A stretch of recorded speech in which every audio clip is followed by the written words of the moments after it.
नरेंद्र मोदी। भाइयों बहनों अच्छा दिन, कब अच्छा दिन आएगा? ए नरेंद्र मोदी कब आएगा अच्छा? भाइयों बहनों,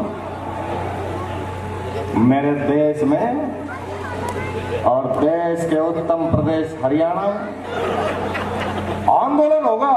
मैंने कहा ये होगा आईसीसी के गेट पे। मैंने आईसीसी, हाँ, ये जो इंटरनेशनल कांग्रेस कमेटी जो क्रिकेट करवाती है, वहां होगा और मांग करेंगे। मैंने कहा जी क्या मांग करेंगे कि दोनों मैच जो हारे हैं दोबारा करवाओ। ये अभी बजानी पड़ेगी, जितनी तालियां आप बजाओगे डबल एनर्जी मैं लगाऊंगा। मुझे पता है धूप में विटामिन डी बहुत हो गया है, बहुत टेंशन का माहौल है और इस टेंशन के माहौल में मुझे दिल्ली से मैं 200 किलोमीटर दूर चल के आया हूँ अपने भाइयों से कुछ बात करने के लिए, कुछ हंसने गुदगुदाने के लिए, चुटकुले सुनाने के लिए, मुझे कुछ हंसाने के लिए। प्रवीण भाई ने बोला हम लोग हरियाणा में खड़े हैं, हरियाणा में अगर कोई ये बोले कि मैं हंसाने आया हूं तो सबसे बड़ा जोक तो यही है, क्योंकि हरियाणा में तो कदम कदम पे जोक है सब। पूरी दुनिया में टेंशन चल रही है, कोई खुश नहीं है भाई साहब, पूरी दुनिया परेशान चल रही है। मैं चाहूंगा कि स्वागत समारोह 2 मिनट के लिए अगर रोक दोगे तो अच्छा रहेगा। एक बार कर लो बहन जी का सम्मान, एक बार तालियां बजा के सम्मान। धन्यवाद। हो गया भाई? 10 बुक्के से 100 आदमियों का स्वागत हो गया। धन्यवाद। आजकल भाई साहब टेंशन बहुत चल रही है, पूरी दुनिया में टेंशन है। आतंकवाद की टेंशन, महंगाई की टेंशन, बेरोजगारी की टेंशन, इसकी टेंशन, उस पूरी दुनिया में टेंशन है।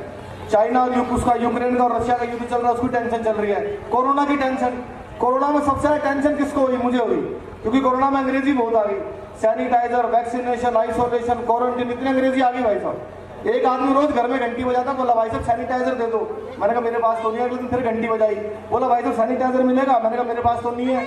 अगले दिन फिर आ गया, बोला भाई साहब सैनिटाइजर लेके जाऊंगा। मैंने कहा मैं कहां से लाऊं? बोला आपके घर के बाहर लिखा हुआ है सैनी। मैंने कहा सैनी देख लिया तो सैनिटाइजर मांग के जाएगा? अच्छा मैं चड्डा नहीं हूं। बहुत टेंशन है, रशिया की और यूक्रेन का युद्ध चल रहा है। अभी मेरे साथ दिलबाग जी बैठे हुए थे, बोले यार हम क्या करें भाई, हमारा तो यूक्रेन भी दोस्त है, रशिया भी दोस्त है, भारत क्या करे? भारत किसका पक्ष है? यूक्रेन को कैसे बचाएं? मैंने कहा जी बहुत आसान तरीका है, यूक्रेन को अपने तोप और गोलों के अंदर पतंजलि का शैम्पू डाल के फायर कर देना चाहिए। बोले उससे क्या होगा? मैंने कहा रूसी भाग जाएगी। लड़ाई तो रूसी से ही चल रही है ना। और मैं आप सबको बताऊं, मैं दिल्ली से आया हूं, पूरी दुनिया में कितनी भी टेंशन हो जाए, पीछे तक सुनना सब लोग ध्यान से, भाई साहब कितनी भी टेंशन हो जाए पूरी दिल्ली में, हमारा दिल्ली वालों को कुछ नहीं बिगाड़ सकती। हमारे क्या बिगाड़ेगी? हम दिल्ली वालों ने टेंशन को मुख्यमंत्री बना रखा है। ताली बजाने की बात नहीं है, वो टेंशन हरियाणा से ही गई है। नायब जी मेरा किसी पार्टी से कोई लेना देना नहीं है, क्योंकि किसी पार्टी का मुझसे ही नहीं है। हमारे केजरीवाल जी का तो 7 साल से भाई साहब एक ही काम है, सुबह सुबह उठो, नहा धोके शीशे के सामने जाकर रोज एक ही डायलॉग, एक बार दिल्ली पुलिस दे दो ठीक कर दूंगा इसको, एक बार दिल्ली पुलिस मुझे दे दो ठीक कर दूंगा इसको, एक बार दिल्ली पुलिस मुझे दे दो। मैंने कहा जी दिल्ली पुलिस भी यही कह रही है।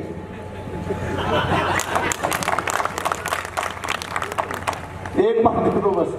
अच्छा देखो, अब बीमारी खत्म हो रही है देश में, कोरोना खत्म हो रहा है, हमारे वैज्ञानिकों ने वैक्सीन बनाई, साइंटिस्टों ने मेहनत की, सारे स्वास्थ्य कर्मियों ने मेहनत की, तब जाके बीमारी खत्म हो रही है। हमारे केजरीवाल जी ने भाई साहब दिल्ली से डेंगू खत्म कर दिया। पता कैसे किया?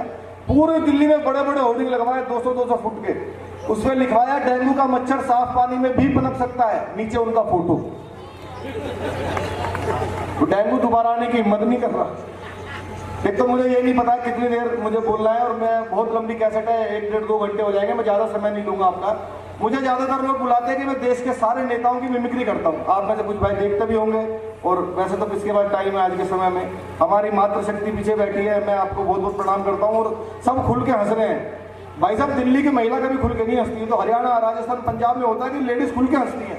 दिल्ली वाली बहन जी हंसती नहीं कभी, उनको मेकअप करने वाले भी समझा के भेजते हैं, ज्यादा हंसोगे तो चेहरे के पीओपी की हमारी कोई गारंटी नहीं, क्योंकि अपनी उम्र कोई ठीक नहीं बताती। किसी से पूछ लो भाई साहब, कोई नहीं बताएगी थी, किसी ने, आपकी हमारी भाभी जी ने नहीं बताई होगी। कईयों को तो मरने के बाद संदूक में जब पुराना सर्टिफिकेट मिलता तब पता लगता 10 साल बड़ी थी। मैं तो एक बार ट्रेन में आ रहा था, बीच वाली बर्थ में, ऊपर वाली में 30-35 साल की महिला, नीचे वाली में 70-80 की, बीच में मैं।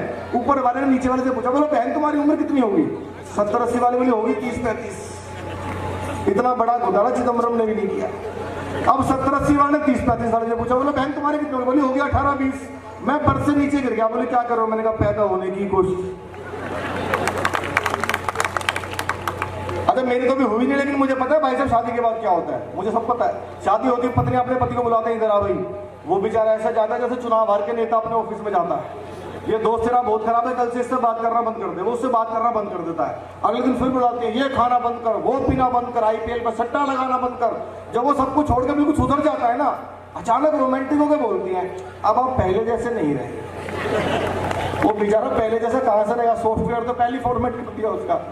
लेकिन हम लोग हरियाणा में खड़े हैं, मेरे माता पिता दोनों हरियाणा से ही हैं, मेरा जन्म दिल्ली में हुआ है। मुझे पता है भाई साहब हरियाणा का आदमी कैसा होता है। मेरे पिताजी 79 में दिल्ली गए थे, उनके अंदर का हरियाणा में आज तक नहीं निकला। आज भी रात को 2-3 बजे भाई साहब ऐसी बात कर देते, बड़े से बड़ा कलाकार नहीं कर सकता। अभी रात को भूकंप आया था थोड़े दिन पहले दिल्ली में 2:30 बजे, रात को 2:30 बजे भूकंप आया। पिताजी रात को नींद में सोते हैं, हमने उठाया, पापा जी उठो भूकंप आ गया। अब हमने न्यूज चलाई, इसमें समाचार आया। आइए चलते हैं अपनी संवाददाता सुनीता के पास और जानते हैं ताजा हालात क्या है। पिताजी नींद में ही बोल रहे हैं, सुनीता इब तक जाग रही है।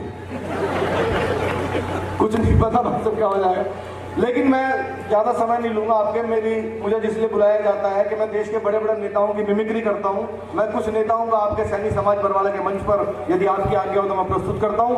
यदि वे सब बड़े बड़े नेता आपके मंच पर आते तो कैसे भाषण देते, कोशिश कर रहा हूं। नायक जी सुनिए, आपकी नहीं करूंगा, चिंता मत।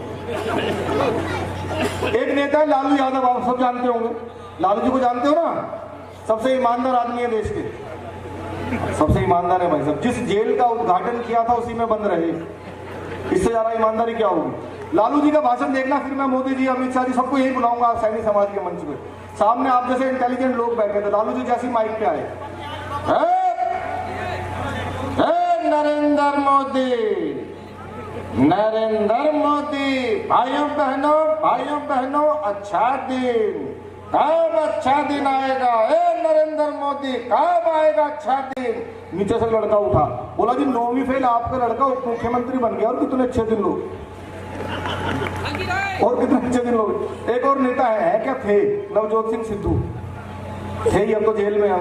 मैं लाफ्टर 3 में सबसे यंग पार्टिसिपेंट था। हम लोगों को माइक ले जाकर रखना होता तो सिद्धू जी को हंसना होता था, पर वो हमसे पहले ही शुरू हो जाते थे। और आपको पता है सिद्धू जी एक बार भाषण देना शुरू कर दें, या तो भगवान रुकवा सकता है या इमरान रुकवा सकता है।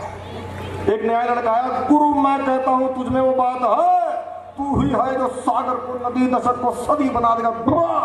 माय डियर फ्रेंड, तुझ में वो कला है, नदियां नाले पर्वत झरने का अगर सागर। बंदा डर गया, बोलो जी माफ करो, तो माइक टेस्ट कर रहा है। एक से बढ़कर नेता है, एक आवाज है जो पूरी दुनिया में गूंज रही है, हमारे प्रधानमंत्री नरेंद्र मोदी जी का। मोदी जी का भाषण सब लोग सुनते हैं, जो पसंद करता है वो भी सुनता है, जो नहीं करता वो 2 बार सुनता है। मोदी जी अगर सैनी समाज बरवाले के मंच पर आते हैं तो जितने भी लोग, हमारी माता बहनें पीछे तक बैठी हैं, सबका आशीर्वाद मुझे चाहिए। आपको लगे कि वो ऐसे ही बोलते हैं, हालांकि माइक अभी उस लेवल का नहीं हुआ है, लेकिन ठीक है ना। ऐसा भी हो सकता है मोदी जी की निकालो, देवगौड़ा की निकल जाए, पर थोड़ा मुझे मॉनिटर कम आ रहा है, बाकी माइक ठीक है, सामने ठीक जा रही है। मोदी जी अगर आते तो देखना कैसे भाषण देते। भाइयों बहनों, मेरे देश में और देश के उत्तम प्रदेश हरियाणा और हरियाणा के बरवाला में सैनी समाज के कार्यक्रम में मैं आप सबको अपनी और 135 करोड़ भारतीयों की तरफ से शुभकामनाएं देता हूं। शानदार कार्यक्रम चल रहा है, शानदार कार्यक्रम चल रहा है। दीपक सैनी प्रस्तुति। दीपक सैनी को बुलाना चाहिए कि नहीं बुलाना चाहिए? बुलाना चाहिए कि नहीं बुलाना चाहिए? बुलाना चाहिए कि नहीं बुलाना चाहिए? दीपक सैनी को बुलाना चाहिए, हर कार्यक्रम में बुलाना चाहिए, और इतना मोटा लिफाफा भी देना चाहिए। सुना देता हूँ, मेरी पिछले 1-1.5 साल पहले एक वीडियो बहुत चर्चित रही, बहुत वायरल हुई, राकेश टिकैत जी की आवाज। आपने हो सकता सुनी हो सर, किसी ने सुनी होगी। हमारी टीम वर्ल्ड कप से बाहर हो गई। अच्छा, जो आदमी पॉपुलर होता है मैं उसकी मिमिक्री करता हूँ, चाहे वो किसी पार्टी का हो, किसी दल का हो। नायब जी ने भी सुनी, खूब आनंद लिया आपने, है सर। हमारी टीम वर्ल्ड कप से बाहर हो गई थी भाई साहब, पता है ना आपको? क्रिकेट वर्ल्ड कप से हमारी टीम बाहर हो गई। अब टिकैत मेरे सपने में आ गए। मैंने कहा भाई साहब ये बताओ, हमारी टीम वर्ल्ड कप से बाहर होगी, क्या करोगे? आंदोलन होगा, आंदोलन होगा। मैंने कहा ये होगा ICC के गेट पे। मैंने ICC, हाँ, ये जो इंटरनेशनल कांग्रेस कमेटी जो क्रिकेट करवाती है, वहां होगा आपको। और मांग करेंगे, मांग। मैंने कहा जी क्या मांग करेंगे कि दोनों मैच जो हारे हैं दोबारा करवाओ।